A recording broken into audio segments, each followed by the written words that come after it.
Hello and welcome to Tuesday night's Hotline Live with Record Sport. My name is Daniel Caw. I'm delighted to say the transfer window may have closed, but I've traded in Keith Jackson for not one but two upgrades. Scott McDermott. Scott, how's it going? Aye, not bad, mate. You all right? I'm good, thanks. And fresh from his gallivanting abroad, Michael Gannon. Mick, look at that tan. No, I'm back looking like Freddy Krueger. My face is all 40 bits. Too much sunshine for a man of my tone. Us strawberry blondes don't do sunshine very well. Where did you go, mate? Was that Chernobyl for a week, or? As long as I could have been the surface of the moon for a fortnight. There's little bit. My nose is practically gone. Do you know what I mean? You just a travel writer now, Mick, aye? That's me, mate. That's me. I'm Judith Chalmers.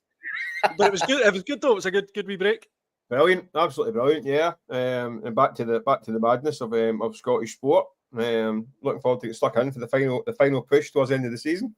Back in the asylum just in time for another showdown at the weekend. We'll come to Rangers versus Celtic a little bit later on. But Scott, big news at Rangers today. The takeover seems to be edging ever closer. Andrew Cavenagh and his consortium have been out and about around Ibrox tonight, inside Ibrox, and it definitely looks like it's getting closer. It does. I mean, I'm sure everyone's seen the pictures and the videos online. It looks as if pretty much the full consortium. I mean, Andrew Cavenagh and Greta Steinson's there. Importantly, Paraag Marathe's there as well. I mean, he was.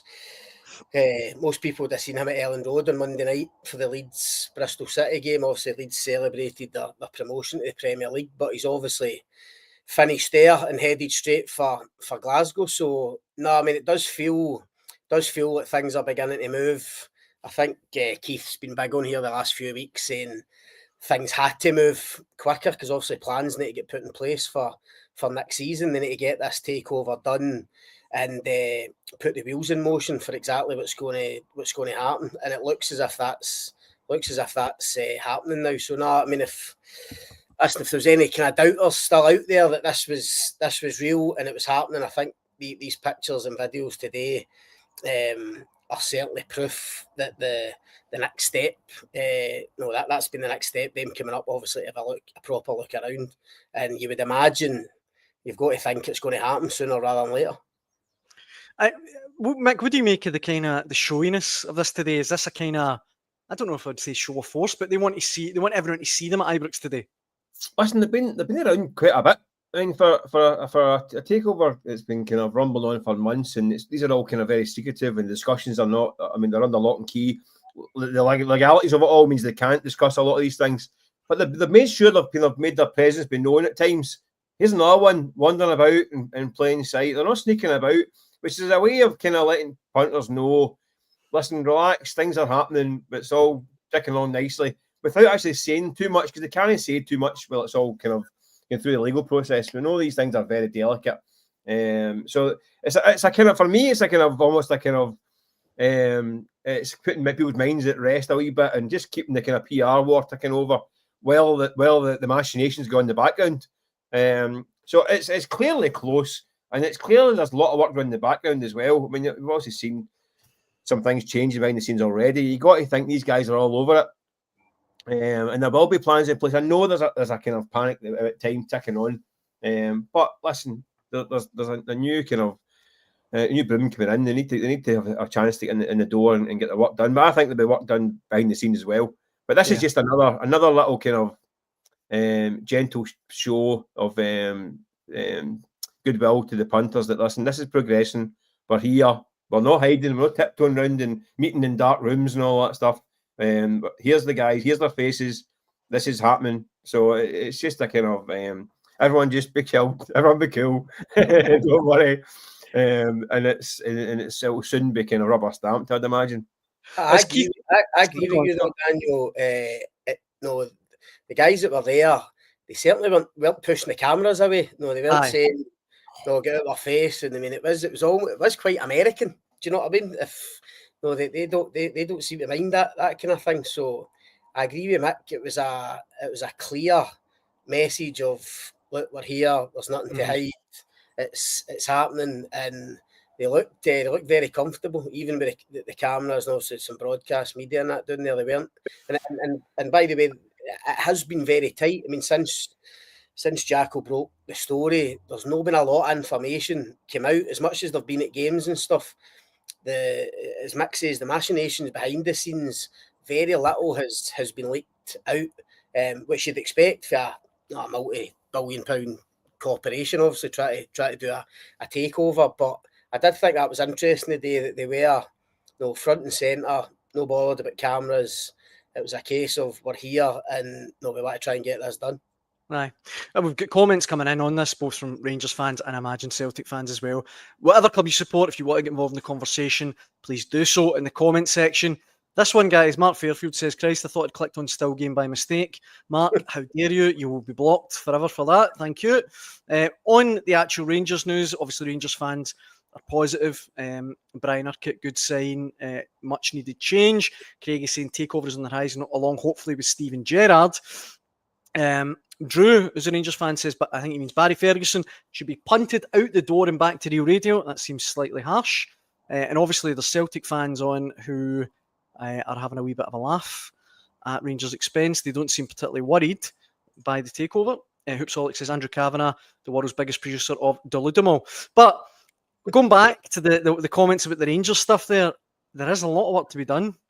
I mean, the entry will be huge when this takeover eventually does go through. Massive job in their hands. I mean, where do you even start? The good thing is they've got a sporting director in, which is a start. I think we said on here last week, Daniel, I'd be amazed if the consortium didn't have a huge say in Kevin Thelwell being appointed. So everything is aligned. He's the kind of first guy in the door. But you're right. I mean, on the pitch and off the pitch, massive amounts of work to do. And listen, the key thing is, as we all know, in Glasgow, you don't got a lot of time to do it. I mean, that I don't believe the American, they're no daft enough to come in and think this is a 4 or 5 year project to get Rangers back to the top. I don't think it's like a lot of these clubs that are involved in kind of multi-ownership, like a Nice or a Union Saint-Gilloise, where you can put a 5 year plan in place to get them at a certain point. This is unique. This is different. Rangers, Glasgow, the old firm, the demand will be there right away. Rangers fans will demand that there's a title challenge next season. The Americans will just be in the door, irrespective of how much money gets spent. Rangers fans will expect them to go and challenge Celtic next season, which probably is unrealistic given how far ahead Celtic are. But that's the environment, that's the landscape they're walking into, and listen, I think they'll know that themselves. Aye. Some of the comments coming in, Mark here says, he's talking about players that are coming in. He says Rangers has to get a balance with European players, British players. Coppin brought in a good European type players, but not for the Scottish game. We had 14 in, 18 players out. This one as well, Brian Spence is another. Yeah, he talks about the guys matching chinos, but he says, let's hope we're signing matching level of players who can show more grit and determination every game they play for Rangers. Before they do that, Mick, they need to appoint a manager. I mean, you've obviously been on holidays, we touched on, but do you think Barry Ferguson still has a chance of getting it? No. No chance. Look, listen, he had to do something spectacular to get a chance to the job, and unfortunately, he lost like 7 out of his last 11 games to get sacked. Barry's won 4 out of 10, 11. Did he win in April? No wins in April. Nothing's changed. I mean, the same problems. Listen, that was always going to be the case because he's left with the same issues that the previous manager partially created. Do you know what I mean? Yeah, in the same squad. So nothing much has changed. Certain big games they've rose to the challenge and surprised people against Celtic and Fenerbahce. At other times they've fell flat in their face in games that they should be winning. So nothing has changed. So unfortunately, I think Barry came in, he's given them a couple of good results that got them a bit of pride back, but nothing has significantly changed enough to suggest that he's a miracle worker. But he was never going to be a miracle worker. It was always going to be hard for him to get in that environment. And the reality was nothing was going to change, really. Because, I mean, I know it's one of the old cliches to say, oh, well, you could bring in Pep Guardiola. They couldn't get a tune at this mob. I genuinely think that might be the case at this point in time. He's still managing Robin Proper and whoever, you know. Still got the same issues on domestic football. They can't cope in certain domestic games. So that's nothing has really changed in that respect. So I think that's what's got to change in the summer. I mean, I agree to some extent that there's a huge job required in terms of the manager, the recruitment. But I also think that sometimes the pendulum can swing in Glasgow quite radically, quite quickly. I know that sounds daft when Celtic won the league 14 years out of 15 or 13 out of 14, whatever it is, right? But you look at Rangers domestically, a lot of these games that they should be winning, that you can't tell me they can't have a decent budget to go and build a team that's going to beat teams in Scotland. They've already shown it in a one-off game they can compete with Celtic and beat Celtic. It turns out that those games they're not the games that actually matter. I mean, I think last season it did matter. I think those games were the changing turning points of the season. But I think this year it's shown that Celtic could go and lose again at the weekend. It doesn't matter. They've lost 3 out of 4 games against Rangers and won the league by an absolute mile. 17 points there. It's beating the rest that matters. And you can't tell me a good manager can't put together a squad with a decent budget that beats the rest of Scotland. That should be. Rangers have dropped 14 points this season against Motherwell and St Mirren alone. Mate, it's incredible. That's incredible. It's unbelievable. I mean, they've played St Mirren. Fair play to them. Games that can't beat them. Aye, fair play to St Mirren and Mallow and that team. I mean, fair play to them. St Mirren in particular done a brilliant job against Rangers this season, but that's not good enough. And you can't tell me that you can't put together a team with the money Rangers have got, even at the moment, the budget we've got. You can't tell me that you can't beat St Mirren 3 times out of 4 for the season. I pick out 10 points out of 12 through the season. It's picking up 10 points out of 12 against every team in Scotland. We get you 80, 85, 90 points and in a title race. So it shouldn't be that hard. But it's getting players with the right mentality. I mean, how many times have we spoken about it? I mean, Mick's talking about Guardiola. I've written that very line in a piece for the Record tomorrow saying I feel for Barry Ferguson with these players because you could put Pep in there just now and they still wouldn't fancy it. No, it's just knowing their makeup to go to St Mirren and win. As I say, 3 games, and this is with all due respect to St Mirren by the way, and Stephen Robertson, who's been outstanding. Rangers having 3 games against St Mirren, 2 defeats and a draw. That's it's unforgivable. And by the way, that's not including getting beat with Hibs at Ibrox and drawing with Dundee at Dens and other drop points. But they're 17 points behind Rangers at the top of the league table, and they've dropped 14 against Motherwell and St Mirren alone. I mean, it's just it's ridiculous. And that's where I do feel for Barry because he's been in a hiding to nothing. He's actually produced a couple of big results that they shouldn't have got away to Fenerbahce and especially at Celtic Park. You wouldn't put it past them going and winning the derby on Sunday. They've went through a season, won 3 of the Old Firm games, took Celtic to penalties in a League Cup final and still ended up losing a treble and 20 points behind the league. I mean, it's just it's mad. It goes down to recruitment. I mean, listen, I don't like singling out players, right? But you're talking about guys like Robin Proper, who, by the way, at times looks a nice football player, a ball-playing centre-back, and you think, who's, 30 years old, playing in Holland, right? A team, listen, let's be honest, not a lot of pressure every week to win, right, in Holland. No. And listen, isn't he very good in the air? And you think, well, who in the recruitment team thought that is going to work against St Mirren, against Kilmarnock, against Aberdeen, against Hearts, against these teams who are rugged, St Johnstone, big strong teams. I mean, St Mirren's a great example. I mean, the game that eventually cost Philip Clement, I mean, Ensayala and Proper literally couldn't cope with balls down the middle. All the Sanya. Not cope with balls in the middle. You think, who is signing a centre half that can't win a ball in the air to play in Scottish football? It might work against Celtic and against European teams, right? I get that. But you need to get your 85 points elsewhere. Yep. And that means defending balls in your box. I mean, like, in contrast, listen to Celtic, I don't think he's a bit up and down. Somebody like Austin Trusty, who is played the English Championship and knows how to deal with high. I mean, in fairness, that's the game I think he's better at than playing the ball out. Is dealing with balls in the box. Liam Scales, another one, deals with balls in the box. And you have to have that in Scotland. And listen, by the way, it's not easy to find a ball-playing centre-half who can win balls in the air as well. But you have to go and find them. Go and find them for 2 or 3 million quid. That's the task of your recruitment department, to find a guy who can play week in, week out against St Mirren and Motherwell, and also can cope when you're under pressure in the Europa League and the Champions League. Listen, sounds easy, doesn't it? Sounds easy. But that's the challenge.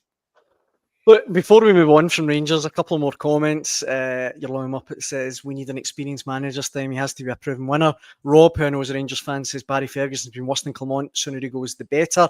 Very quickly before we do move on, I think we can look at the odds for the next Rangers manager. We talked about this in last night's show. But Steven Gerrard is joint evens favourite with Marco Rose, or Rosé. Barry Ferguson's down there at 25-1. I mean, look, any of you guys, any of those names that jump out at you as the guy that could turn Rangers around? There's a few jumping out right enough, but I don't know if that's the guy. I'm looking at a few that's pretty much jump off the page, aye. What do you think, Scott? Listen, I've said before, I said the other day, I mean, Gerrard ticks a lot of boxes for obvious reasons. The big question is, will he want to come back? There would be some hoops to jump through, coming for his last job in Saudi. I'm not convinced that he does want to come back to Rangers at this stage in his career, maybe further down the line. But if you're the Americans, you get a huge profile worldwide. I think it would appeal to them.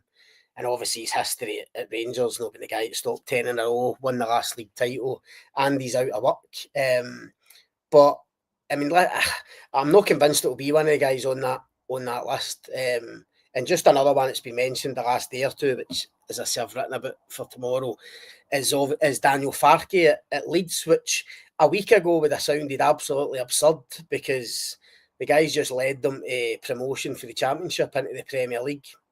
And on Monday night, he's been serenaded by 40,000 at Elland Road, who feel as if they're obviously back where they belong and they want him at the helm. But the stories you're reading down south are that, ironically, the 49ers enterprises, who obviously own Leeds, are considering a change and maybe looking at going down a different route for the Premier League.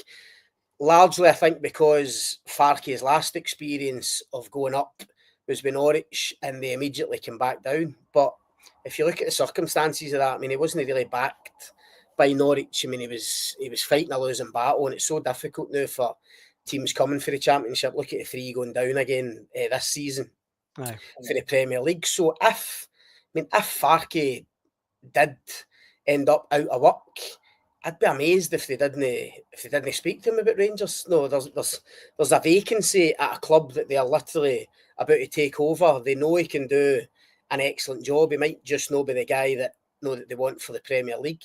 Would he accept that? No, who knows? No, I suppose they need to make it worth his while. They need to sell the vision, sell the project of where they see Rangers. But I think if he was in the running and he was available, he'd be a decent choice for Rangers. I mean, his success rate in British football, certainly in the Championship's been pretty good. Getting Norwich and Leeds up, I think he's got 3 promotions now in his CV. So that, listen, might be pie in the sky, but that could be an interesting one if he finds himself out of work in the next couple of weeks. Your Loyal Muppet, who is a Rangers fan, says he can fark off, which is just top work. He could work for a newspaper. Is his name Farke or Fark? I don't know. For the purposes of my joke there, I went Fark, but I think it might be Farke. So. I'm not sure. Right, we have to charge on, guys, because time's getting away from us. Other news today was the SPFL issued a very short statement, basically saying, Mick, there is no league reconstruction really at the moment. Understand there might be a little bit in the Championship, but... Well, listen, let's be honest. I'm not really surprised, really, are we?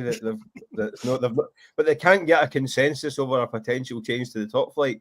Well, not way over. We're a feather duster. This lot can't agree on the colour of the curtains.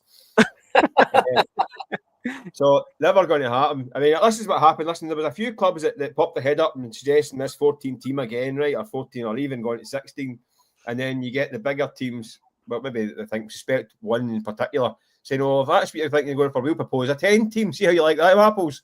And then all of a sudden you go, "Well, okay, we'll take 12 then. We'll take a 12. Let's not be cutting in the grass here. Let's not be doing anything daft." And then we're back to the same situation as always. I think 12 is about as good as it gets for this country. I've looked across the whole of Europe. They're all mucking about their leagues left, right, and centre. 1 or 2 are actually now going to our setup, thinking it works pretty well. I think what the talks today, I think there was a suggestion that perhaps maybe the championship will get looked at, or perhaps a bigger championship. And I think that it might be I say there might be consensus. I would doubt it again. There might be more of a mood to make it a bigger championship, because that division is so cutthroat, and the fall off from the championship to League One is again quite a big fall for clubs. It's very hard to stay full time. I think if we can get a championship that is 12, 14 with all full-time clubs, with youth setups and all that stuff, I think that is the way to go, to be honest with you. I would like to see a 14 team. I'd love to see a 14-team championship. That'll get the teams all remain full-time, and I think there's enough clubs there to do it. And you can maybe even tweak the playoffs between the top flight and that division. I would like to see all that. That's the things I think should be looked at. But in terms of numbers, the top flight, never going to happen. Well, not going to happen anytime soon, that's for sure. And I'm with you, Mick. I like the 12. I think, Scottish football is not perfect by any manner of means, but I like it, Scott. I think we could do a lot worse than that. No, I like it. I've not got any major complaints. I'd be tempted to look at a 14. I know it's maybe complicating matters again, but I think there probably is space for 2 other. I think we've got enough big clubs that you could get a 14. I know we've discussed it before. Like you look at the model Greece have got to now with the kind of, I think it's 8 and 6 split. Because I like the split. That has to stay. But I've not got a major issue with the 12. But I'd like to maybe look at the potential for a 14. But as Mick says, there's just no enough. There's no enough backing for it that you're never going to get them to vote it through. And I agree with him. I think if they could get a championship bigger, because I think there is enough kind of good full-time clubs to increase the championship. I think that could become. It's a decent league already, but could become even better with a few extra teams in it. What then happens with kind of League One, League Two? I don't know. Could you regionalise that then? No, underneath the championship. I would do. I'd even incorporate. Also the lower league and the higher league just now, right? There's a lot of good clubs in the East that are ambitious. I wouldn't be against like having a couple of big divisions. A couple of 18-team divisions, North and South. Yeah. A bit like in England, you've got the kind of below the conference. You get the North and South conferences, or National League North and South. I wouldn't mind something like that. I want to try and protect our full-time clubs. They'll get big fan bases and all that stuff. And I think some of them, we've seen it in recent years. Some of them get dragged into Leagues One and all that stuff, and it takes them a while to get back out. And they're a bit of a loss to the game for a while. When you look at Falkirk, that's who I'm thinking about predominantly. A big miss, and they're coming up, and they're on the verge of a title race. Could come up. They're not abandoned, but they're marooned in that division for a while. And listen, that's because it's a meritocracy. That's what they deserve to be. I just think we should have a bigger division. Might give these clubs a bit more room to keep developing. And a lot of these teams are picking up young players. Because by the way, our youth setup in the top flight is useless, and the top flight doesn't help our youth players. They don't get game time. They don't get played by managers who are too scared to lose their job, because that league, the top league, is too tight, and that's the downside of the excitement of the split.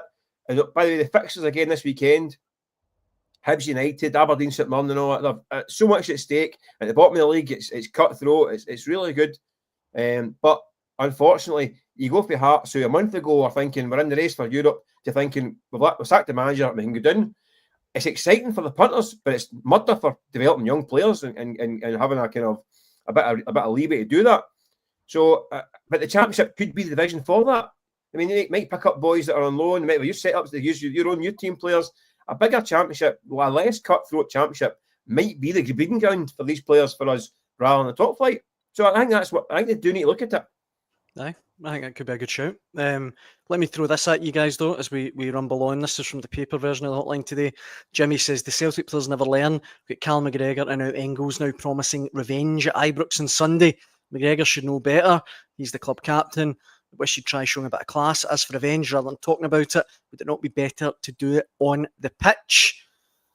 As we've kind of touched on, it's a bit of a dead rubber in terms of anything at stake at the weekend, Scott, but Brendan Rodgers will not want to become the first team ever to lose 3 of these derby matches and win the league, he'll be desperate to win at Ibrox. Oh, of course he will, and he's spoken. We spoke about it after the game at Tannadice when they clinched the title on Saturday. I was there. I'm not sure about the call. I mean, I think Callum McGregor always shows a bit of class when he talks, even about opposition teams. But no, you could tell. I mean, I listened into Callum McGregor interview yesterday, the PFA nominations, and no, he's determined to try and put that right on Sunday, as you say. I mean, to lose 3 Old Firm games in a season, still win. I mean, it does take a wee bit of gloss off it. Not much, but it takes a wee bit of gloss. I mean, I remember was it Graham Souness, Mick, famously said he would take losing 4 Old Firm games as long as he won the league. Which sounds good in theory, but try selling that to the punters of either side. They'll be desperate to go to Ibrox and win, because the last 2 Old Firm games, and certainly the one at Ibrox last time out, Celtic just didn't turn up at all. Game at Celtic Park, they were better. Obviously, in the second half, you thought at one stage they were actually going to go and win it, and then uncharacteristically lost it was a brilliant finish by Eagleman, but the defending was comic capers for Celtic at the back. So no, it is unusual. And you're saying dead rubber. Is there such a thing with this fixture? I mean, Rangers fans will be looking for a tiny crumb of comfort for this season, which has been a disaster, to at least go and say they've beaten Celtic 3 times, gave their fans something to cheer about. But for Celtic, they'll be desperate to put the last two right, and basically go to Ibrox with fans, obviously away fans there. No, for the first time for them in a while, they'll be desperate to go there and show exactly why they're champions. No. In the comments, Mark says Celtic can't beat the worst Rangers team in memory. They need to have a good look at themselves. Look, I do fancy Celtic the weekend. I know Engels is talking about revenge. I just sense for this Celtic team that they are really up for this one. Oh, of course they're going to. Of course they will be. I think it's difficult when the league's done. I mean, we've seen teams that have wrapped the league up then go and get thumped in the last kind of derby of the season. That's true. No chance. And by the way, you could argue that's what's happened in the last 2 games. You're right. Actually, you're right. It happened to Ange as well. Happened to Ange, thumped in the last game. I think it happened. I think it happened during the Rangers 9 in a row years. They went to Hampden with Celtic, a really poor Celtic team, and get thumped. 3-0. So I think Celtic won 2 out of 3 or 3 out of 4 that season as well, and lost the league by a mile. So it can happen. So listen, they'll talk it up, but listen, they've kind of done their work for the season, really. And I think what you see is Brendan Rodgers will try and set kind of little kind of mini targets for them. I think getting back at Rangers is probably going to be one of them. And getting the goal tally for the season, whatever it is another one. Well, no, it's hard. It's difficult once that. What I think the response to since the St Johnstone game of Celtic has been pretty impressive. I mean, the manager has filleted them in Perth. When I was there that day, and he was sitting fizzing, and the response to that has been pretty spectacular. I mean, 3-5 goal wins in the bounce. Talk about emphatic. Aye. So I take your point, Daniel. I think they might have an appetite to keep that going again. But again, Rangers could turn up and win 3-0, no bother. I mean, I know you can't call it. An enigmatic team. I just know they look. In the last couple of games, Rangers have looked a bit kind of beaten. After the European exit, it looks like they might have run their race. So it might be one of these. I think it's one up. By the way, you look at this fixture. What it won't be is dull, because if you look back at this fixture, when was the last time they do nothing each? Aye. I mean, I think they've had 3-0 each draws in about 25 years. I think I said this on after the last game, Mike. I would put the Old Firm as a fixture. I'm not saying it's up there in terms of quality with Man City, Liverpool, or whatever. But in terms of an entertaining fixture, I think it's the best in the UK. It never fails to deliver. I don't think there's been. I think there's been 3 goalless draws since the turn of the century. I think I looked at it the last time. You look at the last games. 3 each at Ibrox end of last season, 3 each in the cup final, 3 each at 3-2 the last game. I mean, it's preposterous these games how much happens in them. So I could see another daft one, because there's nothing at stake. Celtic want to go out and play football, and that might leave them exposed at the back. Rangers will be guys that can hurt on the break. So you might end up with another silly one, another 3 each or 4 each or something that's ridiculous, which is not good for the guys that are working at it, trying to get their work. Mick, before we kind of round everything off, at the weekend, would you go Maeda through the middle or Ida? Well, I mean, Jota obviously is going to be absent for Celtic, so you'll be thinking, does James Forrest come in there and he sticks with Maeda through the middle, or does he play Maeda back on the wing and Ida up front? I think he does. You've got to give the guy a shot to go and try and. I mean, as I say, it's a bit of dead rubber, but it costs a lot of money, and he's been put a lot of trust in him at certain times. I think you've got to give him a shot and let him go play through the middle. If you're Celtic, you're going to be absolutely cynical. You play him through the middle and try and launch high balls up to him. In fact, you play Liam Scales up front and just go in the middle. That'd be good. Rather than stick to the usual game plan that hasn't really worked the last 3 games. I think you stick Austin Trusty through the middle and just go along, feed on the scraps.